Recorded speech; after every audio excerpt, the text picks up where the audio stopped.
നമസ്കാരം. നമ്മുടെ ശരീരത്തിൽ ഡീഹൈഡ്രേഷൻ അഥവാ നിർജ്ജലീകരണം സംഭവിക്കുമ്പോൾ തന്നെ നമ്മുടെ ശരീരം നമുക്ക് അതിനുള്ള സൂചനകളൊക്കെ നൽകാൻ തുടങ്ങും. ഇത് തിരിച്ചറിഞ്ഞ് വേണ്ട കാര്യങ്ങൾ ചെയ്യണം. യഥാർത്ഥത്തിൽ ദാഹിക്കുമ്പോൾ മാത്രമല്ല ശരീരത്തിന് ജലം ആവശ്യമായി വരുന്നത്. വെള്ളം നമ്മുടെ ശരീരത്തിൽ ഈർപ്പം നിലനിർത്തുക മാത്രമല്ല, ദഹന വ്യവസ്ഥയും ശ്വസന വ്യവസ്ഥയും എല്ലാം ശരിയായി പ്രവർത്തിക്കുന്നതിനും അത്യാവശ്യമാണ്. ആവശ്യത്തിന് ജലം ഇല്ലെങ്കിൽ ശരീരം കാണിക്കുന്ന ലക്ഷണങ്ങൾ എന്തെല്ലാമാണെന്ന് നോക്കാം. ഒന്നാമതായിട്ട് ദാഹം കൂടുന്നു. നമുക്കറിയാം, വെള്ളം കുടിച്ചിട്ടും വീണ്ടും ദാഹം കൂടുന്നുവെങ്കിൽ നാരങ്ങാ വെള്ളമോ അല്ലെ ഇലക്ട്രോലൈറ്റുകൾ അടങ്ങിയ വെള്ളമോ കുടിക്കുക.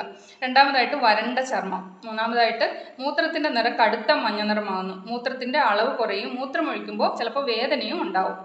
നാലാമതായിട്ട് വായിൽ ദുർഗന്ധം ഉണ്ടാകുന്നു.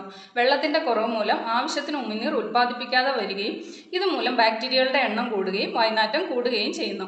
അഞ്ചാമതായിട്ട് തലവേദനയാണ്. ഡീഹൈഡ്രേഷൻ ഉണ്ടാകുമ്പോൾ രക്തത്തിന്റെ അളവ് കുറയുന്നു. ഇതുമൂലം ബ്ലഡ് പ്രഷർ കുറയുന്നു. ഇതുമൂലം തലകറക്കം, തലവേദന, ക്ഷീണം ഒക്കെ ഉണ്ടാകാനുള്ള സാധ്യതയുണ്ട്. ഏറ്റവും പ്രധാനപ്പെട്ട ഹൃദയ സംബന്ധമായ അസ്വസ്ഥതകളും ഉണ്ടാവാം. അതായത് ഡീഹൈഡ്രേഷൻ ഹൃദയത്തിലേക്കുള്ള ബ്ലഡ് സർക്കുലേഷൻ കുറയ്ക്കുന്നു.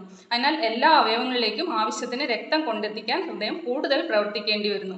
ഇത് ഹൃദയ സംബന്ധമായ പ്രശ്നങ്ങൾക്കും കാരണമാകുന്നു. അതിനാൽ ദിവസവും 2-3 ലിറ്റർ വെള്ളം ശരീരത്തിൽ എത്തുന്നുണ്ടെന്ന് ഉറപ്പാക്കണം.